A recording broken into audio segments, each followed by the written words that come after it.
Një qet klient të shokosh e ortakësh të vjetër të Edi Ramës po zhvat pasurinë e fundit publike të vendit. Pas 12 vitesh pushtet absolut, kryeministri ka ngritur një rrjet grabitësish që vepron në mbulesën e ligjit për investimet strategjike dhe më së fundi përmes korporatës shqiptare të investimeve, një strukturë e sajuar për të dhënë pronat publike miqve të tij me letra të pastra.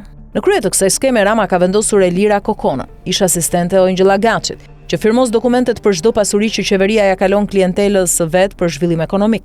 Në praktik kjo do të thotë tjetërsim tokash, pallatesh, institucioneve publike e zonave të mbrojtura në emër të rrjedhëzimit turistik, kulla me top basketbolli në vend të Aslan Rusit.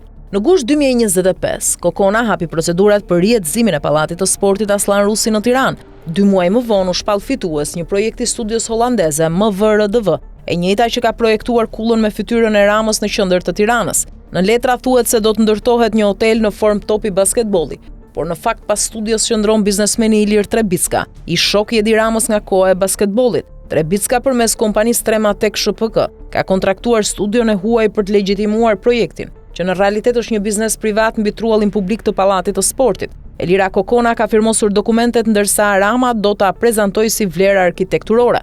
Ky është një akt i pastër tjetërsimi prone publike dhe abuzimi me fondet e shtetit, një dosje që s'pak duhet ta kishte hapur dje, nëse nuk do të ishte kthyer në një spektator të plaçkitjeve qeveritare.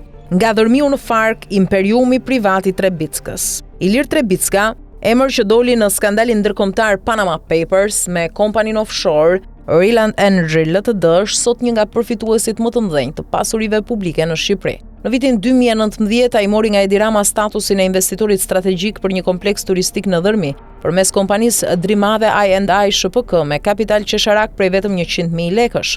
Kompleksi Thimos Resort përfshin 2 hotele dhe 38 vila 2 e 3 katëshe. 5 vite më vonë, Rama i shtoi edhe 2336 m2 të tjera sipërfaqe ndërtimi, me një vendim të posaçëm qeverie duke e kthyer në një rast tipik pastrimi parash dhe falsifikimi dokumentesh. Në korrik 2024, Këshilli Kombëtar i Territorit miratoi një tjetër projekt për Trebickën dhe ortakun Ilir Hoxhallari, një kompleks vilash dhe pallatesh në Fark, mbi tokë të përfituar në mënyrë të dyshimt përmes kompanisë Trema Investment SHPK. Në Divjak, Trebicka ka marrë rreth 800 hektar tokë publike për fermë bujqësore në vitin 2018, përmes kompanisë Agro Iliria Group në ortakëri me Shpëtim Osekun, një fermer që përdoret si maskë ligjore. Brenda pak vitesh, projekti u kthye në impiant fotovoltaik dhe më pas në zonë ndërtimi vilash. Vendimi i Këshillit të Investimeve Strategjike, të drejtuar nga vetë Rama, ja dha tokën falas Trebickës pa garde me paracaktim. Kullat e garda Grand Park Skyline.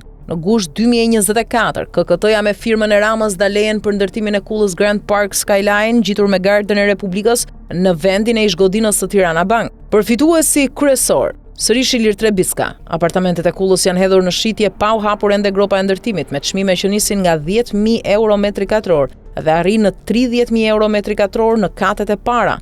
Ky është modeli ekonomik i Ramës, plaçkitje e pasurisë publike, pastrim parash dhe ndërtim kullash për klientët e oborrit, ndërsa propaganda flet për zhvillim turistik dhe modernizim urban. S'pak hesht, qeta ndërton. Trebicka nuk është vetëm një prej shumë miqve strategjik të Ramës që kanë marrë pasuri publike me 1 euro, leje ndërtimi pa garë dhe status investitori për të betonizuar Bregdetin dhe kryeqytetin. Korporata e investimeve është bërë dogana private e kullave të Ramës, ku çdo vendim kalon me firmë të kryeministrit dhe bekimin e Elira Kokonës. Nëse spaku i Altin Dumanit nuk guxon të hetoj këtë rast, atëherë drejtësia shqiptare mund të konsiderohet përfundimisht pjesë e çetës së plaçkitjes shtetërore që drejton Edi Rama.